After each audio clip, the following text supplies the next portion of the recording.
reminisce of the reason that I started writing. To weather the storm, you heard the thunder, I saw the lightning, and felt the rain, window panes covered, hard to find the good times like Waldo. I'm trying to find the light. Well, good morning everybody, and as I said in my last video, I was looking out for a Fluval FX5, and you'll never guess what's arrived.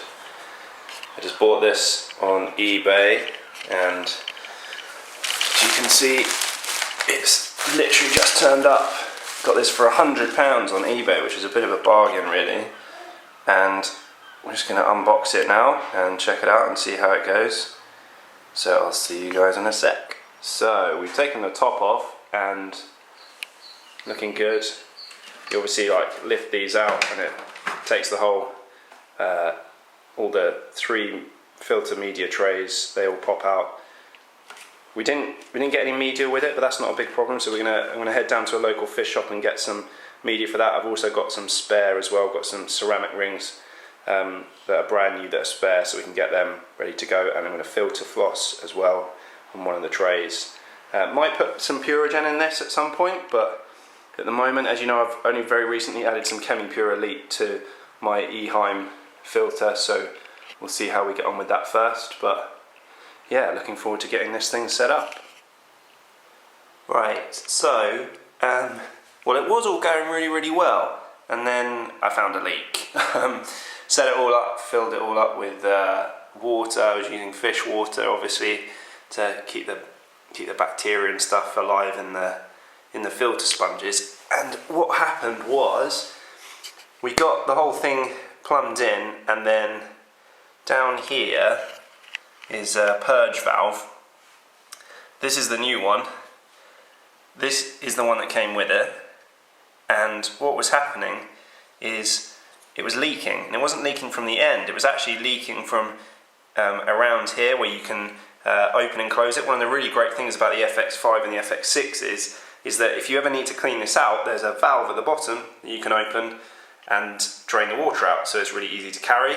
So that's really handy. But on my one, for some reason, it was just dripping, and it was this really slow drip, and yeah, I think I probably would have come back to a flood after a day at work, so not a good thing. So ordered a replacement just off eBay, and yeah, so got a new one and have just fitted it. It's a slightly different colour because I think on the FX6, which is the newer model, they have like more of a red and white theme going on, but it's basically the same product. And I've just installed it, and fingers crossed it will now be leak free and we can get this thing set up on the tank. Okay, so we have all the pipe work plumbed in, and one of the things I just wanted to show you briefly, if we just go inside the hood of my tank a second, is one of the problems I really struggled with was getting the pipes through that hole at the back there along with the pipe work for the Eheim. So I didn't really check, I probably should have done, that hole at the back there isn't wide enough to take the FX5 pipe work and the outlet or inlet for the Eheim filter as well. So what I've done, you can see I'm running the pipe along the back and then through the next hole. So it's made my pipe work a little bit shorter, but it's not really a problem. To be honest, it's what you don't want actually is the pipe work to be too long. So it's actually worked out okay, it's pretty good. For those of you who are wondering as well why I've got this stuff, which is just bubble wrap, occasionally you get a bit of condensation coming up into the tank, because the holes there, they're not a bad size, actually they're quite good, which is really handy for threading stuff through, but yeah, occasionally I get condensation just coming up into the top of the hood here. And a couple of times I've even had a fish jump up onto the glass on the top of the tank here. The male frontosa, my big frontosa, I'm just trying to spot him for you. Where is he? It's down there.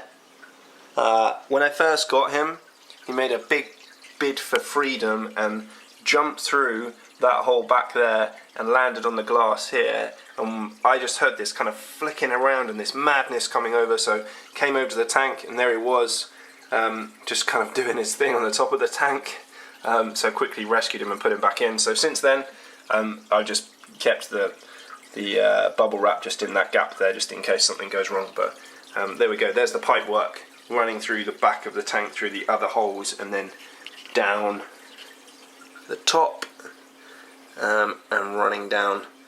There's a bit of a reflection, sorry, it's sunny for once in England.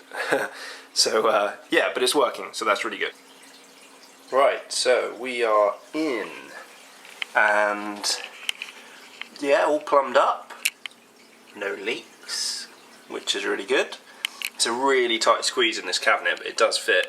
I ummed quite a lot when I was bidding on it on eBay. Is it going to fit? Wasn't really too sure, but fortunately the calculations worked out, and at the right angle it fits perfect in this cabinet. Got no kinks on the tubing. It's switched on, it's just kind of, it did run just for a second, and it was purging and chucked out a lot of weird looking fluffy gunk stuff. So hopefully it should be up and running again really soon. I've got my plug switches up on the side now, so they're off the ground, which is good in case you do get any leaks for whatever reason. Keeps all the electric out of the way. I do the same on the other cabinet, it's just good practice, I think. And oh, there we go. Start it up again.